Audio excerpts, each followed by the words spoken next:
Mesdames et messieurs, chers amis, il y a presque un an, jour pour jour, nous étions réunis sur le campus de l'École supérieure des affaires, de l'ESA, pour le tout premier colloque qui était consacré à un thème qui a déjà fait couler beaucoup d'encre au Liban et qui promet d'en faire encore couler beaucoup, l'exploitation des ressources naturelles du pays, les ressources en pétrole et gaz.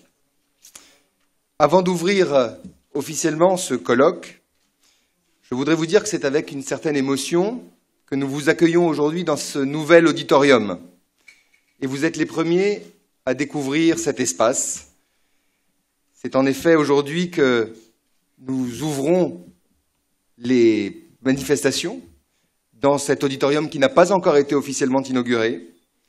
C'est une espèce d'avant-première, c'est un test de grandeur nature que nous allons vivre ensemble aujourd'hui. Et nous sommes donc particulièrement heureux de vous accueillir. La Villa Rose que vous avez découverte en arrivant sur le campus abritera très prochainement un institut créé par la Banque du Liban et dont l'activité sera dédiée à la formation, à la recherche, aux rencontres sur les thèmes de la régulation monétaire, des politiques financières et de la gouvernance. La rénovation de ce bâtiment historique a été permise avec l'appui de la Banque du Liban, mais les aménagements intérieurs de ce bel auditorium ont été rendus possibles grâce à l'appui et au partenariat avec la Banque Audi. Et je tiens à saluer ici ses représentants et en particulier l'un de ses dirigeants, M. Marc Audi. Cet auditorium, qui sera donc prochainement inauguré, portera le nom d'un grand homme d'affaires libanais, malheureusement aujourd'hui disparu, M. Georges Aoudi, à qui nous rendrons hommage à cette occasion. Mais aujourd'hui, c'est au nom des organisateurs de cette conférence que je vous souhaite la bienvenue, le Forum pour le dialogue national, Front Page Communication et le MEREF. À cet honneur s'ajoute le redoutable privilège de saluer les personnalités qui ont répondu à notre invitation. Et je remercie par avance pour leur indulgence ceux d'entre vous que j'aurais omis de citer, mais je voudrais commencer par remercier tout particulièrement son Excellence M. Arthur Nazarian, ministre de l'Énergie et de l'Eau, qui nous fera l'honneur de s'adresser à nous tout à l'heure. Je voudrais également remercier l'ancien ministre de l'Économie, M. Dr Nasser Saïdi, qui est avec nous aujourd'hui. Je voudrais remercier le président de l'autorité libanaise du pétrole, M. Gabi Da'aboul, ainsi que les membres de l'autorité libanaise du pétrole. Je voudrais saluer M. Mohamed Cheher, le président de la Chambre de commerce de Beyrouth et du Mont-Liban, M. Charles Arbid, le président de l'Association libanaise de la franchise, M. Fadi Komer, le directeur général du ministère de l'Eau. Je voudrais remercier toutes les autorités, tous les représentants ici présents. Vous êtes nombreux à être venus à notre rencontre ce matin.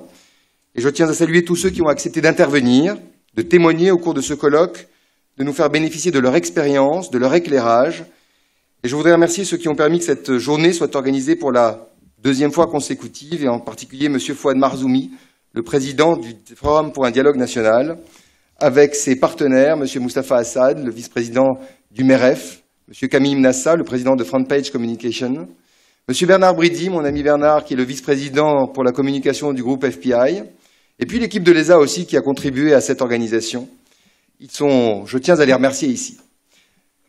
Ce colloque, il est consacré aux ressources en hydrocarbures du Liban. C'est un sujet dont on parle beaucoup, c'est un sujet qui suscite beaucoup de discussions, beaucoup de débats. C'est un enjeu majeur pour le pays, comme en témoigne votre présence ce matin, la variété des acteurs concernés, des entreprises, des ONG, des collectivités territoriales, des gouvernements, des institutions internationales.